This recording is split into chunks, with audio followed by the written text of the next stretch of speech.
पहले तो मेरी बेटी को समझाइए इतना मोबाइल क्यों देखती है।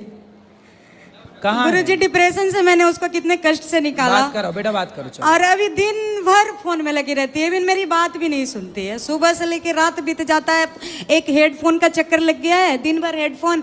आप बोलते रहो एंजल एंजल एंजल, कान में सुनाई नहीं देता इसको। बेटा लो, राधे बेटा राधे मोबाइल गुरुजी। इतना नहीं चलाना चाहिए। सही है मोबाइल चलाना? नहीं गुरुजी। फिर मोबाइल चलाने से आप ये समझिए कि आपकी याददाश्त खत्म होने लग जाएगी एक टाइम बाद। इसलिए मोबाइल को दूर रखिए, मन लगा के पढ़ो। ये उम्र पढ़ने की है, आगे बढ़ने की। थोड़ा भागवत घर में पहले पढ़ती थी, भगवत गीता पढ़ती थी, माइक दो। ये सब थोड़ा पढ़े तो ज्यादा अच्छा। आपको पढ़ना है और आगे बढ़ना है, ठीक है? तो पक्का वादा करिए कि मोबाइल कम चलाएंगे।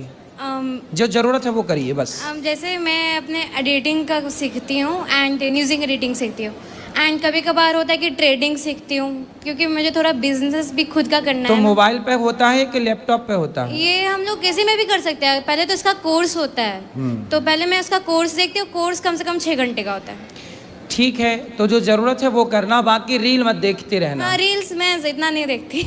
बस इंस्टा में क्या है कि मेरा खुद का एक है जिसमें मैं अपने फ़ोटोज़, मतलब मुझे फ़ोटोज़ कितना पसंद है नेचर्स का, तो उससे क्या हुआ है कि अभी मेरे फॉलोअर्स बढ़ रहे हैं, लेकिन क्या हुआ कि मेरा फ़ोन टूट गया आज।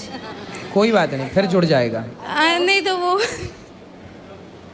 तो अभी तो जैसे अभी चल तो रहा है, लेकिन थोड़ा सा प्रॉब्लम हो गया कि अभी फ़ोटोज़ नहीं खींच पाऊँगी। कोई बात नहीं, तो अभी बस मेरा मतलब अभी प्रकृति ये कह रही कि आप फोटो वगैरह से मन हटाओ, थोड़ा पढ़ाई पे मन लगाओ। अरे पढ़ाई गुरुजी, जैसे क्या है कि मेरा पढ़ाई तो मैं करना चाहती हूँ, पर क्या है कि बुक्स नहीं है। तो मैं क्या करती हूँ कि मैं जैसे छोटे मोटे बुक्स होते हैं, जैसे मैंने अभी एक बुक पढ़ रही थी, the 84 laws of powers.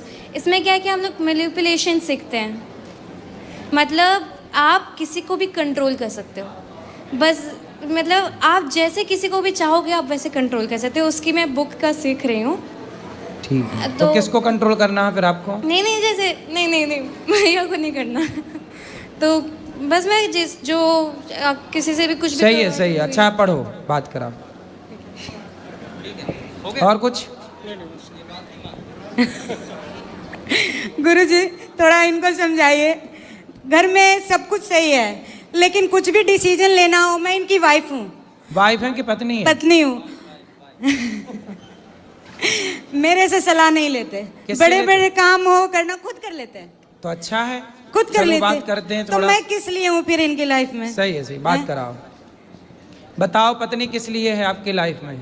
Radhe Radhe गुरुजी। राधे राधे। नहीं, बस कुछ जैसे एसोसिएशन का प्रेसिडेंट का सिलेक्शन हुआ था, तो प्रेसिडेंट में बन गया, तो इनको पता नहीं था।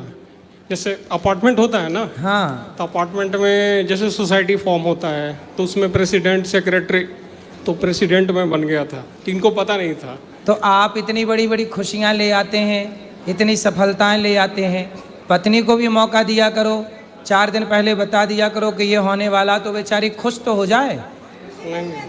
कुछ सलाह, पत्नी से भी सलाह मशवरा करना चाहिए। चलो उसकी खुशी के लिए कर लिया करो। ठीक है, तो अब हर काम पूछ के करना है। ठीक, सही है? सही है। जैसे सवेरे जागे तो पूछ लिया कि मंजन कर लूं, स्नान कर लूं। फिर जैसे स्नान करके आए तो पूछ लिए नाश्ता कर लूं। नाश्ता करने के बाद जब जाने लगे तो पूछ लो कि अब जाऊं काम पे। फिर जब आए तो आप दरवाजे पे खड़े होके बोल दिया करो, मैं आई कम इन सर, आऊं। फिर आ गए तो बोले अब खाऊं। हाँ, थोड़ा पूछ लिया करो। ठीक है मैडम। और ये सब पूछते रहो करो। मस्त जिंदगी मिली है खुश रहने के लिए, खुश रहिए।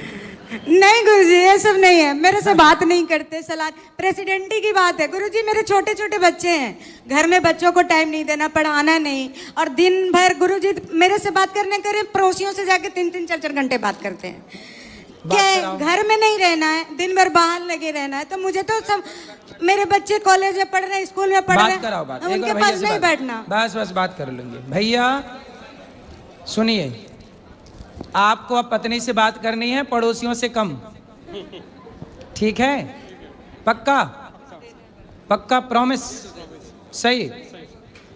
गुरुजी एक आपके ऑफिस से कॉल आता है कि केवाईसी कोई डॉक्यूमेंट जमा कीजिए, तो आप सबसे मेरी प्रार्थना है, आप यदि दान करते हैं थोड़ा सा भी, तो दान करने के बाद अपना आधार कार्ड या पैन कार्ड ज़रूर दीजिएगा, वरना सरकार की गाइडलाइन है कि आपके दान पर 30% टैक्स लगेगा यदि आप आधार पैन नहीं देंगे तो। बट गवर्नमेंट का ये है कि कोई भी केवाईसी जो है वो आप ऑनलाइन माध्यम से शेयर नहीं करने का, क्योंकि नहीं, खुद मैं बैंकर हूँ।